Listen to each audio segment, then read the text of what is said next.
নমস্কার, বড়দের প্রণাম, ছোটদের ভালোবাসা জন্য আজকে নতুন একটা ব্লগ শেয়ার করছে। তোমাদের সবাইকে স্বাগত সুজাতার সংসারে। আশা করি তোমরা অনেক অনেক ভালো আছো, আমিও ভালো আছি। রোজগার মতো আরও একটা নতুন ভিডিও নিয়ে তোমাদের সামনে হাজির হয়ে গেলাম। বলো তো কি আজকে কী রান্না হবে? নতুন আলু দিয়ে চিকেন কষা। তোমরা কে কে পছন্দ করো বলো তো? তোমরা কে কে পছন্দ করো বলো তো? দেখো, হাজবেন্ড বাজার থেকে নতুন আলু এনেছে। পুরনো আলু ঘরে ছিল, কিন্তু নতুন আলু দিয়ে খাবে বলে নতুন আলু নিয়ে এসছে। এদিকে আমি আলুগুলো যে এনেছে প্যাকেট থেকে আলাদা করে ঝাঁকায় রাখছি। ভালো করে জলে ভিজিয়ে না ধুলে না বালিতে কিচকিচ করবে। আর নতুন আলু শীতকালে মানে বিশাল ব্যাপার, সবাই পছন্দ করে, শুধু আমরা নয় সকলের। তাই বেশি করে আনিনি, অন্য আলু যেহেতু ছিল অল্প করে এনেছে। আর এনেছে লঙ্কা, পেঁয়াজ, রসুন, আদা। চিকেনের জন্য যা যা মেন মশলা লাগে সবই এনেছে। তো চিকেনটা যেহেতু অনেকটা পরিমাণে এনেছে, ঘরে আমার অতটা মশলা ছিল না, সেই কারণে। তো এখন যাচ্ছি টাইম কলে ধুতে। ঝাঁকাটা করে মনে হয় এখানে 500 আলু আছে, পুরোটাই দিয়ে দেবো চিকেনের জন্য। আমাদের তো ঘরে নতুন আলু না পুরনো আলু আছেই, সেই কারণে।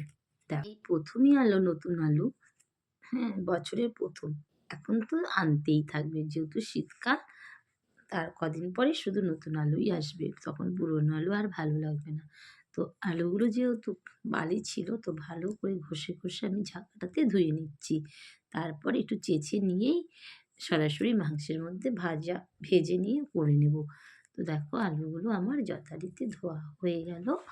এবার ঘরে নিয়ে যাব। যেহেতু টাইম কলে জল আছে, আলুগুলোকে ভালো করে ধুয়ে নিলাম। এবার মধ্যে দিয়ে 2 টুকরো করে তেলে ভেজে নিচ্ছি। আর দেখবে, একটু আলু না মাংসে সকলেই পছন্দ করে। মাংসর থেকে অনেকে যারা খেতে ভালোবাসে আলু, আমার তো ভীষণ ভালো লাগে। মাংসের ঝোলের মানে মাংসের আলুটাই বেস্ট, অন্য কিছু না খাই। মাংস আমার না হলেও হবে, কিন্তু আলু চাই চাই। এদিকে আলু ভাজাটা বসিয়ে দিলাম। এদিকে দেখো, মাংসও বেশ পরিমাণে এনেছে, তো একটু লেবু মাখিয়ে রেখেছিলাম। তো লেবুটা মাখিয়ে রাখলে কী হবে বলো তো, যে লাল লাল রক্তটা, সেই লাল রক্তটা থাকবে না।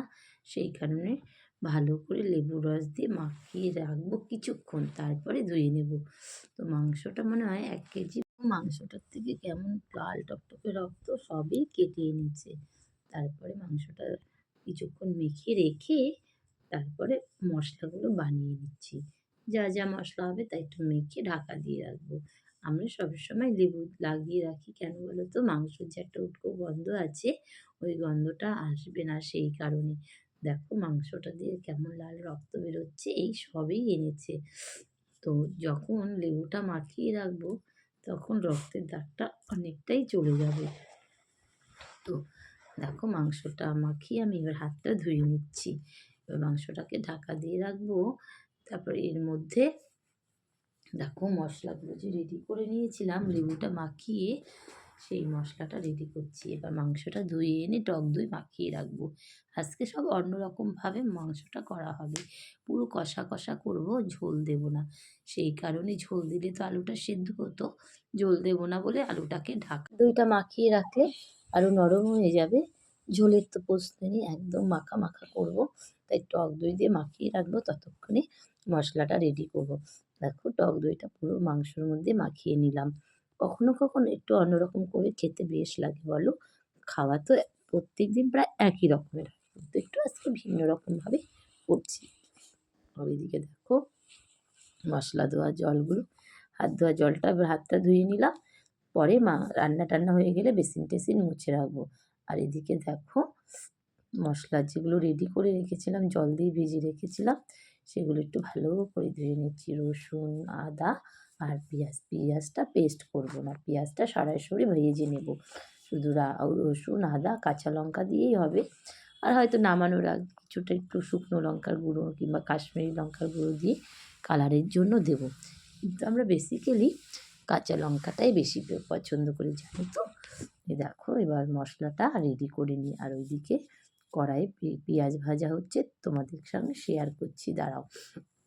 ততক্ষণ আগে পেঁয়াজ ভাজা হতে হতে মশলাটাকে রেডি করে নিই।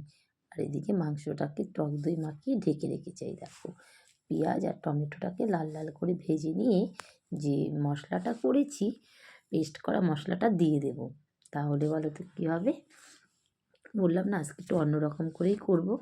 দেখো পেঁয়াজটা ভাজা হয়ে গেল, পেস্টটাও দিয়ে দিলাম। এমনি অন্য কোনো মশলা দেব না, যেমন ধনের গুঁড়ো দেয় অনেকে, জিরের গুঁড়ো, শুধু জিরের গুঁড়ো দেবো। এভাবেই করি। তাতেই মনে হচ্ছে মশলার পরিমাণটা একটু অন্যরকম করে মাংসটা রান্না করলাম, সেটাই তোমাদের সাথে শেয়ার করলাম। যদি ভালো লেগে থাকে প্লিজ তোমরা লাইক কমেন্ট করতে ভুলো না। এবার দেখো মাংসটা প্রায় কষা হয়ে গেছে, একটু নামিয়ে নিব।